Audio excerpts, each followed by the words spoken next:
Hindi Lokvani text book के दूसरी इकाई का पहला अध्याय स्टार्ट करेंगे, जिसका नाम है मातृभूमि। प्रस्तुत कविता के रचयिता हैं मैथिली शरण गुप्त जी।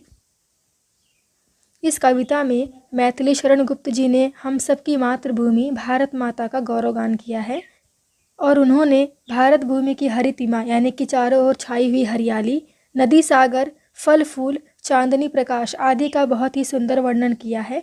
साथ ही जन्मभूमि की विशेषताओं को भी दर्शाया है। चलिए स्टार्ट करते हैं पैराग्राफ वाइज।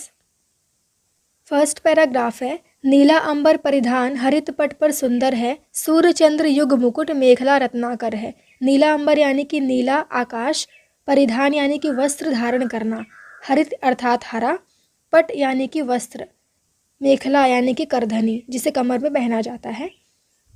नदियाँ प्रेम प्रवाह फूल तारे मंडल हैं, बंदीजन खग वृंद शेष फन सिंहासन है। बंदीजन यानी कि प्रशंसा करने वाले, गुणगान करने वाले, खग अर्थात पक्षी, वृंद यानी कि पक्षियों का समूह, शेषफन यानी कि 5 मुखों वाले नाग को शेषनाग कहा जाता है। सिंहासन यानी कि राजाओं के बैठने का आसन। इस पैराग्राफ में कवि मैथिली शरण गुप्त जी अपनी मातृभूमि भारत माता के सुंदर रूप का वर्णन करते हुए कहते हैं कि मातृभूमि ने हरे रंग का एक वस्त्र परिधान किया है, यानी कि हरे भरे घास के जो मैदान है, इस हरियाली को देखते हुए धरती माता ने हरे रंग का वस्त्र पहना हुआ है और इस धरती के सिर पर नीला आकाश सुंदरता प्रदान करता हुआ दिखाई दे रहा है।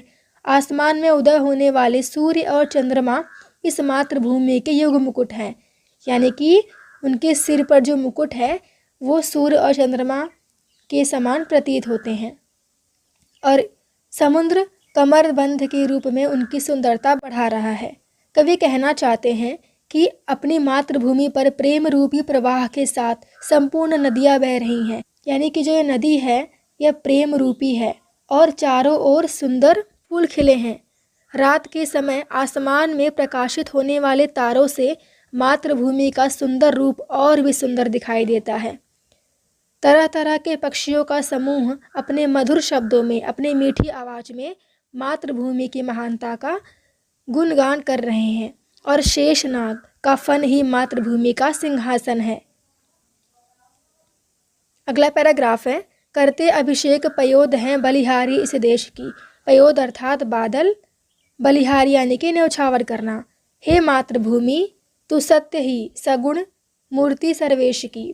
यहाँ पर कवि कहते हैं कि बादल बारिश के रूप में बरसकर मातृभूमि का अभिषेक कर रहे हैं, अर्थात जल